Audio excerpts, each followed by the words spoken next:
Ivar, tu teici, ka vēl būs kādas dāvaniņas. Tu vēl, tev atnāc uz... Tortītes tev taču iedeva. Tortu pacienāji. Jā, tortīte, jā. Cepuru tu dabūji. Jā. Kāda? Vēl zini, kas ir? Es tev aizjums pateikt. Man ir tik dzeltena krāsa. Kur mūsu dāvaniņas? Jūs paši esat kā dāvaniņas man. Es jums esmu kā dāvaniņa, vai ne? Nu, tieši tā Vai ir. ne? Mēs neesam tāds materiāls kā Jā. tu, Erika.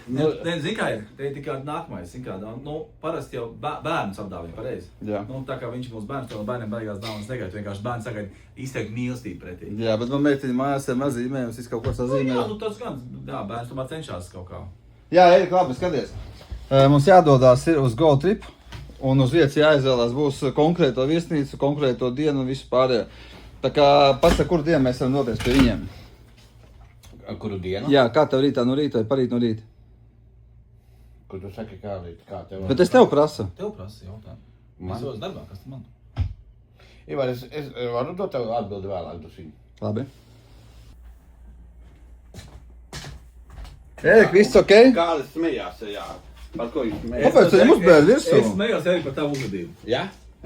Kāpēc tu uzbēri visi drupačiņi? Es vienkārši paņēmu šķīvu izbēru uz Nē, nu kā es šķīvi paņēmu, vienkārši nezinu, ka šķīvi. Jā, bezkaunīgs šodien. Erika, jāvēl apvainošanās, tā tava kaut kāda, es tā vairs nedīšu, pilnīgi piekrītu, tas ir tāds, zin kā, man 10-gadīgais puika vairs tā neuzvadās, zin kā, viņš jau nopietni pieaudzis. Es domāju, ka tā vadlītā tāda, tāda piedzīvīga meitene, tad tā tēti man končs nebūs, tad viņš krīt dibeni pa zemi veikalā un raud, kad nav tās končs viņam, apmēram tā, es to definēju. Ivar, tu man tajā filmē, kā es ēdu, pats ēdi tik garšīgi kūkas, nofilmē sevi, kā tu ēdi pierādziņus un visu ko. Tu mani tikai bildē. Tu esi mūsu galvenais influenceris, cilvēki patīk, kā tu ēdi.